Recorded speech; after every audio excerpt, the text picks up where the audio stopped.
This beautiful garden, and this is you built this yourself, right, Rose? Yeah, everything. Nice. You're a top talented woman. My son came here when we moved here. He said, "Oh, they'll have to leave that treehouse there."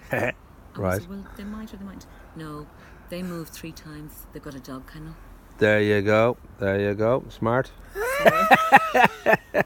He could be a detective. You should say this play has been largely inspired by your father Jack, who's an engineer, and the experience of going through that experience with him, having Alzheimer's.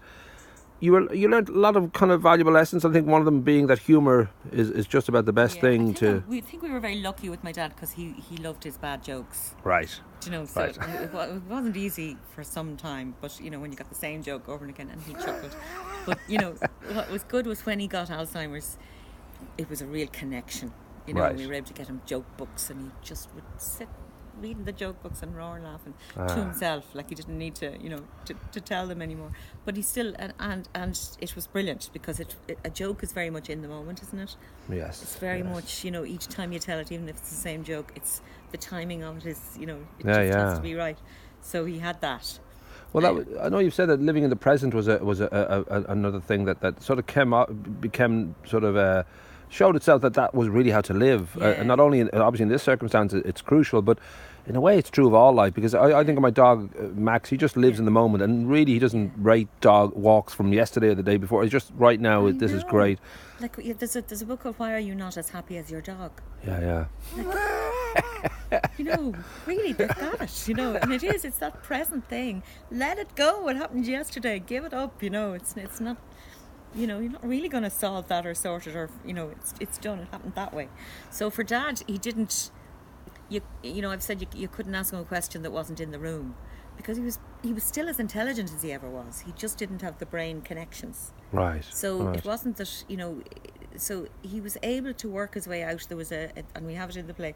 There was an alarm in he was in respite for a week, and there was this alarm, the LED beam that and when he walked through it set off the alarm. And he's going, what's that noise? And he went back and it turned off, and then he went through and it went on. Right. And then he saw the thing and he went, oh look, I bet you that's what that is. And he stepped over it. Nice. And he was out in the garden. And like, I love that, because he heard the noise. He said, there's a problem here. He figured it out, because he'd absolutely still have that engineering brain. Right. Figured it out, and he was out. He was up on the wall looking at the darts coming past. Nearly drove them. They all got a note. The nursing staff got a terrible fright. But like, you know, so his intelligence was still there. His humour was still there. It was just his memory. So he was in the present. And like, we're doing all these mindfulness courses and trying to stay in the present. And, you know, and like, we're all trying to learn it, but you know. And we live in the age of distraction as well. We're never really necessarily in the room. Even you can see it with families. They're not necessarily looking at each other, but looking at their phones. And now the title's great. Take Off Your Cornflakes. I presume that comes from. It was. I wanted something in the title that said Alzheimer's, because it's not somebody. Take off your. It's not something that anyone would say. Sure. Because most of us don't wear our cornflakes. Boom. But so I wanted something in the title that said that, that suggested. So anyone who's dealing with somebody would kind of go, but I didn't want Alzheimer's in the title, or nobody would come. And people are a little bit afraid of coming because of it. But actually, because we knew that, and because I've lived with Alzheimer's, I didn't want anyone coming to this who lives with Alzheimer's to feel worse. Right. And I didn't want them to kind of go, we go again learning, you know. So actually what we've managed to create is something that's very funny, that's very touching. That this is a couple who are madly in love with each other, and Alzheimer's just comes, and they have to learn how to deal with it. Well, of course, art is a great device for addressing the human, you know, landscape, and certainly our problems can be addressed. But humour, I think, more than anything else, because, you know, the old Woody Allen line that you know, comedy is tragedy plus time. You know, if you have a dreadful day, if your car breaks down and it rains and you have to change the wheel and all that, horrible on the day, but funny forever after that. When you think about it, yeah. And I think, I mean, that here, the idea that you're dealing with a difficult subject, but through the humour that not only did your dad have anyway, but also just that the audience can realise, of course, you know, life gets tough, but we can still, you know, have this connection. We can still have fun with life, and no matter where you are or what you're going through, once you got that humanity. Even on a very bad day, there's that little moment that kind of tickles you, or just goes, you know, sure, it's all right, you know. And that's really, and that little minute can last, you know, can really keep you going if you're the carer. I think the heroes are the carers, are the ones that relentlessly have to answer that same question over and over again. Like my dad, I used to say, would you write it down?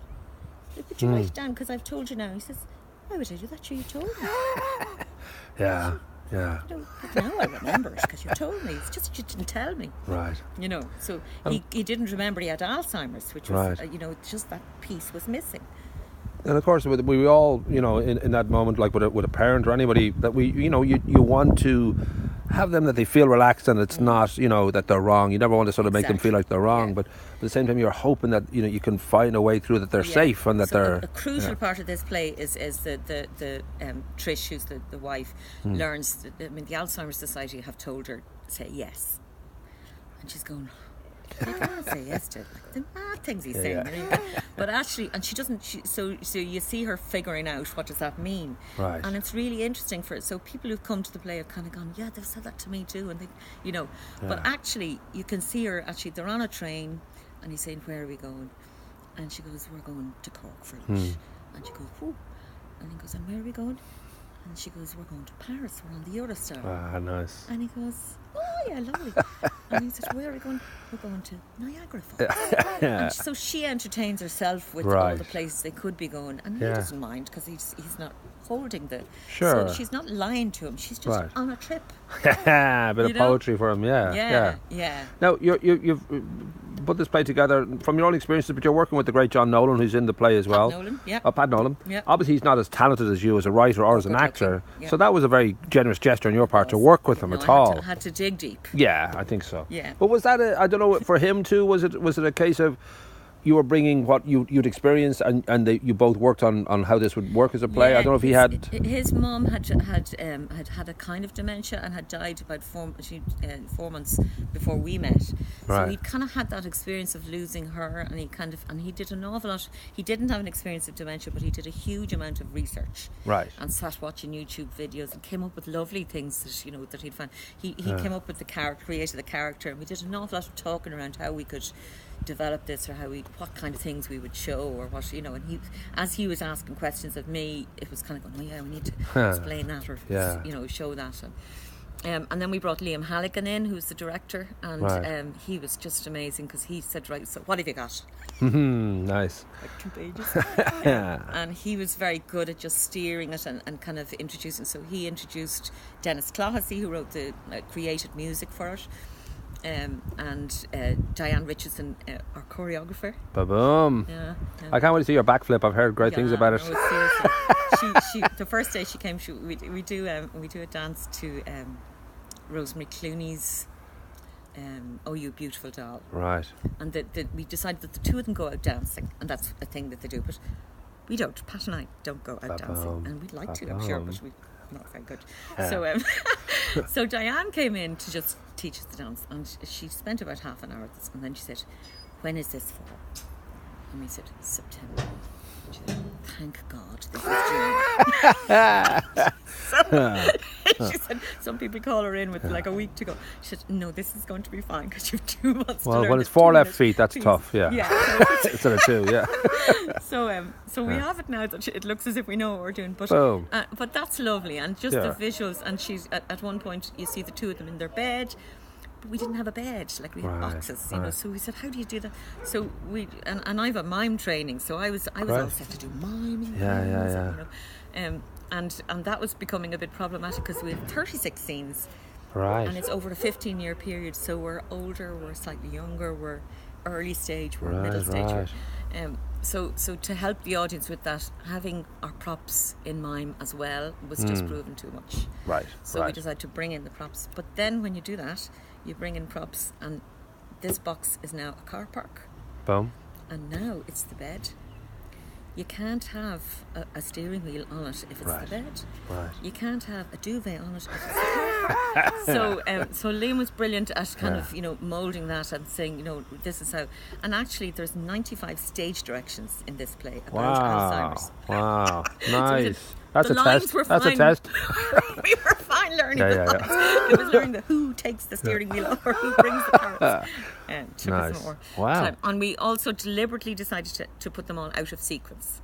Right. And that was a real decision, because if you start with the play when they're young and they're in love and they're in great form, and he gets Alzheimer's, and it just starts to... Right, it starts to feel like the Titanic after a while, that we have to... It's too difficult. It's just, everyone knows this is what's going to happen. Right. Whereas, and also when they're young, they're older, they're back, is this a good day? Is this a dreadful day? And it's always going to be like this. And that was the feeling I had with Alzheimer's with my dad. Like, some days were really bad because he hadn't slept very well. Right. And other days were great because he had, Because life is the jigsaw puzzle, of life, that there's so many little moments and so many different ways that we, in any life, that it isn't, the idea of the straight line isn't particularly necessary. There are just pockets of that are significant and they relate to each other. Something comes back, something, goes forward. Yeah. Now, in many ways, it's a love letter to your dad, and a love letter to the very, thing of a parent is so deep in all of us that, the love is there. But I'm guessing it was quite therapeutic as well, that for you, and maybe I'm sure for others as they see it. It certainly was for me, because I kind of feel Dad is with me, and the more we do this play, the more he's there, kind of laughing at the same jokes.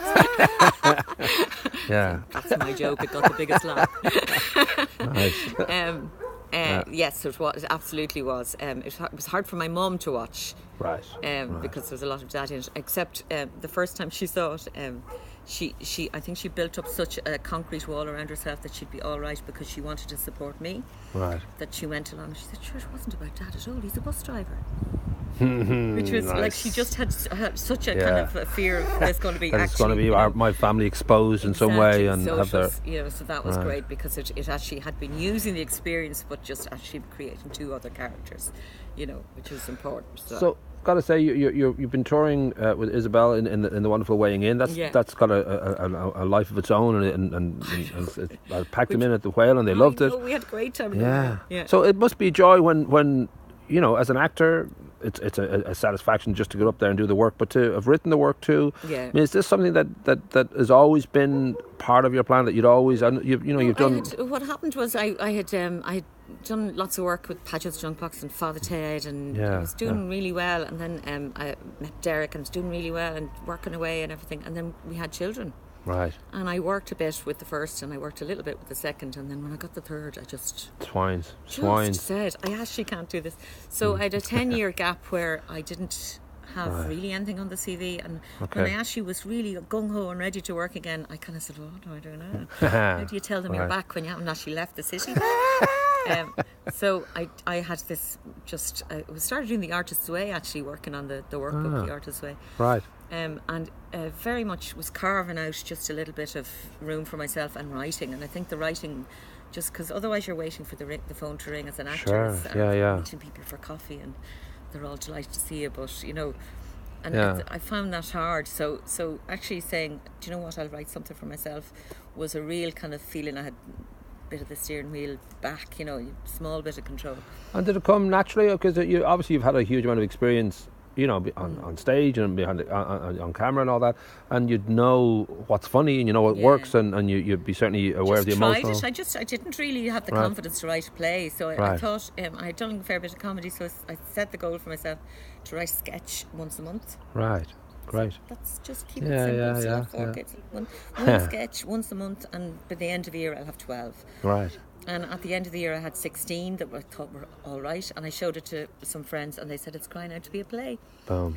Right. And so it turned it around, and it became Ruby Tuesday, which was my first play, and it kind of had it did have kind of monologues in it that were kind of sketchy things, but it kind of gave me the feeling that yes, I actually can do this, which I didn't at the start of that journey. I didn't think really I could. Nice. Yeah. Well, we will say this has been out there for a year. It seems to have had a wonderful reception. So I would imagine that because the amount of work that went into it, I didn't realise exactly that so many scenes, and then you've got the choreography and the wonderful music and all that.